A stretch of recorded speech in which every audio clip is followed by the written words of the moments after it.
أعوذ بالله من الشيطان الرجيم بسم الله الرحمن الرحيم الحمد لله رب العالمين الرحمن الرحيم مالك يوم الدين صدق الله العظيم د سوره فاتحه تفسیر تقریبا 5 سبق موږ ویلي وو. په دا 5 سبقانو چې موږ د بسم الله الرحمن الرحیم چې الله تعالی کوم نامونه دي دوه، کومې ذاتی نام ده لفظ الله او کومې دوه صفتی نامونه دي، هغه خبرې مو کړې. دلته یوه خبر د بسم الله الرحمن الرحیم په حواله سره ده یوه خبرې نقل کړې ده، و یو سړي بسم الله الرحمن الرحیم لیکه، نو حضرت علی رضی الله تعالی عنه ته فرمایل چې ته کښلې ولیکه. د بسم الله الرحمن الرحیم په الفاظو چې کښلوالی ورکه، ځکه چې څوک یې ولیکي کښلې الله تعالی بیا مغفرت وکړي. بله دا ده چې بشر حافي یو سړی و، ګناهګار سړی و، شراب بیا څښل. نو چې یو سړی شراب څښي، دا به عباداتو څه خیال ساتي، معاملاتو به څه خیال ساتي. خو داسې وکړل یوه ورځ چې دا روان و، بسم الله الرحمن الرحیم په یوې ټوکړې باندې لیکلی و د مندک، چې آی مندک، نو د سره چې لږکي داسې پیسې وې، هغه باندې خوشبويي وکړله. چې خوشبويي یې په وکړله، هغه په دغه بسم الله چې د کومه روکه وه، د کاغذ ټوکړه وه، په دې باندې ولګوله. او خندق چې چون نه وي، هغه چې چیښله. چې کله د چیښله، د شپې خوب ولیده، الله تعالی په خپلې طریقې باندې آواز د باندې وکړه چې تا ما نام احترام وکړه. یعنی بسم الله چې څه شی دی، خو الله تعالی نامونه دي پکې. تا نام به زه کښلی که په دې دنیا چې په هغه دنیا چې. بشر حافي هغه یو نیک سړی بیا ونه جوړ څه، دا به ښورېده پښې بلې، وایي چې اوزو امیږو به په لارو چې پیچکې امیتازې نه کولې، چې بېلماز نه سي. ځکه چې الله تعالی نام قدر یې کړی و، بیا الله تعالی وعده ورسره وکړله، هغه وعده انسانانو بلکې جناورو فال وکړه. تر قیامته پورې بیا بشر حافي نام زمدایي، او آخرت چې خو بیا چې کومې مرتبې څه شی کړي ولل، د الله نام قدر یې کړی و، کاغذ بې جایه پروت و، دروغ جیته. مقصد مې دا ده چې موږ تاسې جنت ګټلی سو، په سوکه اعمالو باندې ګټلی سو. داسې شیان پراته چې هغه باندې د الله تعالی د قرآن پاک یا نامونه لیکلي، سړی بیا سنبال کړي. بیا مو که تاسې ته یاد دي، الحمدلله رب العالمین، الحمدلله ولا ترجمه مو کړې وه، چې ټول صفتونه له ټولو مخلوقاتو نه په ټولو زمانو چې دا ثابت دي لپاره د الله تعالی. دلته یوه خبره ده، هغه خبره دا ده چې دلته خو الله تعالی خپل جانواله خپله صفت په خپله نه وکړه. موږ تاسې څه وایو چې صفت خو هغه ده چې بل څوک دی وکړي. جانور خو سړی هسې صفت کوي، هر سړی وایي زه ښه یم، خو چې بل سړی دې صفت وکړي، بیا پته لګي چې کله ته یې نه. دلته خو الله تعالی خپل جانوال صفت په خپله وکړه. الحمدلله ټول صفتونه الله تعالی ته ثابت دي. دې پر یو دا غیر مسلمو اعتراض کړی ده، دو چې جای موندی که نه، بیا اعتراض کوي.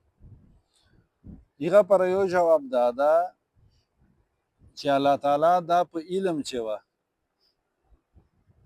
چې ما مخلوق د ما صفت بیانولو نه عاجز دي، چې ما چوره نعمتونه، چوره ښېګړې، چوره انعامات په دو باندې دي که نه، هغه ورته نسي بیانولی. لہذا ما خپل ذات وال جان والا خپله بیان کړي. الحمدلله. یوه دا ده او بله دا ده چې دا الله تعالی موږ ته طریقه وښوله. دا خدای پاک لوی فضل ده چې که ما وال تعریف مو کوو بیا کوو دغسې الحمدلله. اوس د الحمدلله نه ده، دا هر شکر کوونکي سړي دپاره ده چې دی به داسې وایي الحمدلله. لکه قرآن پاک نه موږ مثالونه ذکر کوو چې کله آدم علیه السلام ته دغه ارمیژای ورغی، بیا به دا سړی چې وایي الحمدلله به بیا وایي چې د چینک موږ ورته وایو.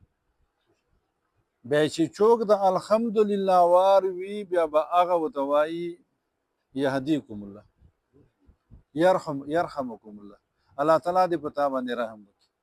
بیا به دا بیا ورته وایي چې یهدیکم الله، الله دې خدای تاسې ته هدایت وکړي، لا جزاکم الله. څرنګه به کوي؟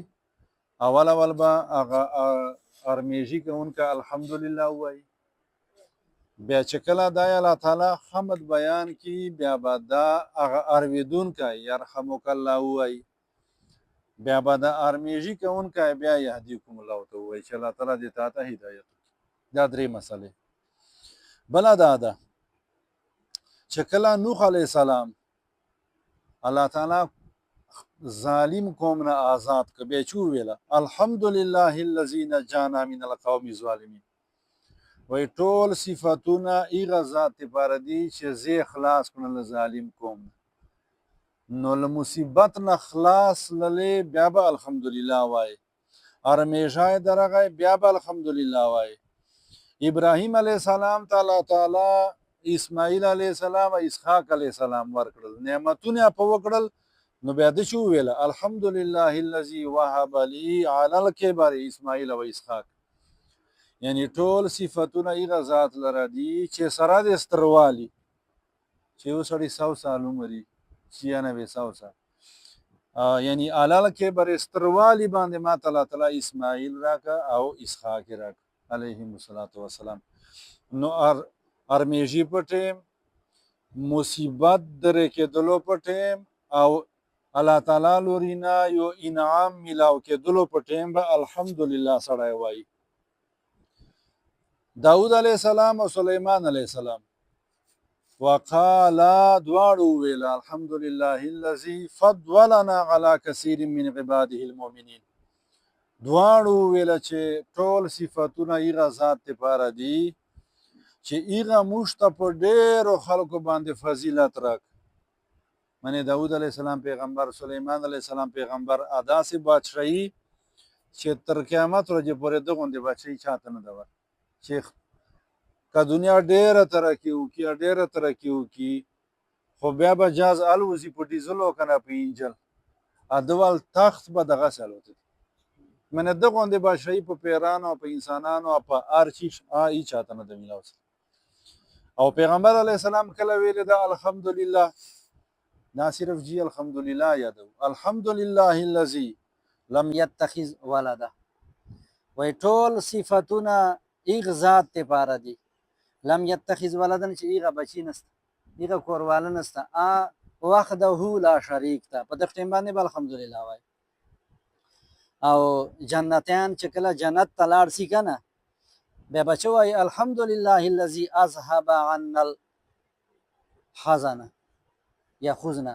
ټول صفتونه هغه ذات لره دي چې دا پریشانی یا دا مصیبت یې تر موږ نه درې، یعنی خدای په فضل باندې به جنت ته جو، که اعمالو باندې څه بیا ګرانه ده. او چې کله جنتیان جنت ته لاړ سي هلته به بیا څه شی واخر دعواهم ان الحمدلله رب العالمین. دې دو خبرې به څه شی سره بدایي چې ټول صفتونه الله تعالی لره دي.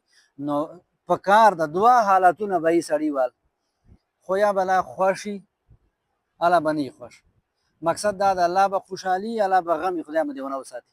نو غم په ټیم صبر، خوشحالي په ټیم دا الحمدلله، دا مو چې په خولې باندې جاري. باقي تفسیر به انشاءالله بیا